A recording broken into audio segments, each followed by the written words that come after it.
نحمده ونصلي على رسوله الكريم أما بعد فأعوذ بالله من الشيطان الرجيم بسم الله الرحمن الرحیم.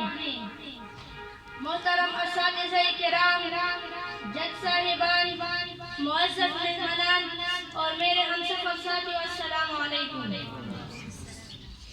آج میں آپ حضرات کے سامنے قرآن کی فضیلت پر چند معروضات پیش کرنا چاہتا ہوں.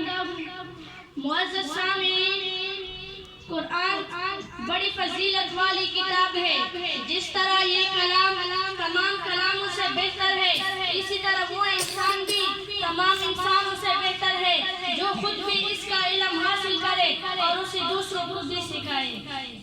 جیسا کہ ارشاد نبوی ہے، خیرکم من تعلم القرآن وعلمہ، تم میں سے بہترین شخص وہ ہے جس نے قرآن سیکھا اور سکھایا. سامعین گرامی، قرآن کی تلاوت کرنا بڑی نیکی ہے. اس کی ایک حرف کی تلاوت پر 10 نیکیاں ملتی ہے.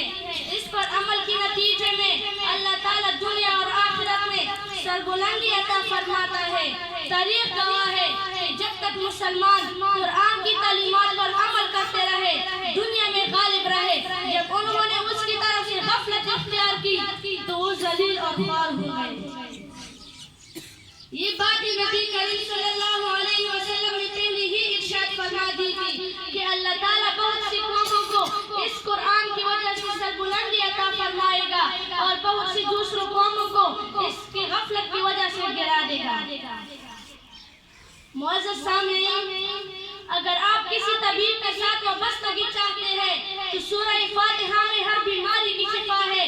اگر آپ کی بے انتہا غرضیں پوری نہیں ہوتی تو کیوں روزانہ سورہ یاسین کی تلاوت آپ نہیں کرتے؟ اگر آپ کو پیسہ کی محبت ایسی ہے کہ اس کے بغیر آپ کسی کی بھی نہیں تو کیوں روزانہ سورہ واقعہ کی تلاوت آپ نہیں کرتے؟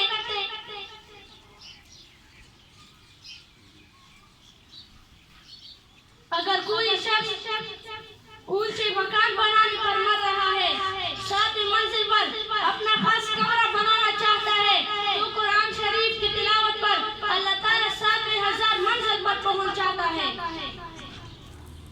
اگر کوئی کچھ نہیں کر سکتا، اس قدر قائل ہے کہ کچھ نہیں کر سکتا، اسے تو چاہیے کہ مدرسے میں بیٹے بچوں کا کلام سنا جائے اور مفت کا ثواب لیجیے.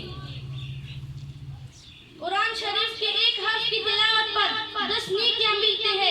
اس لیے ہمیں چاہیے کہ قرآن کی تلاوت زیادہ سے زیادہ کرے، اس کو سمجھے اور اس پر عمل کرنے کی کوشش کرے.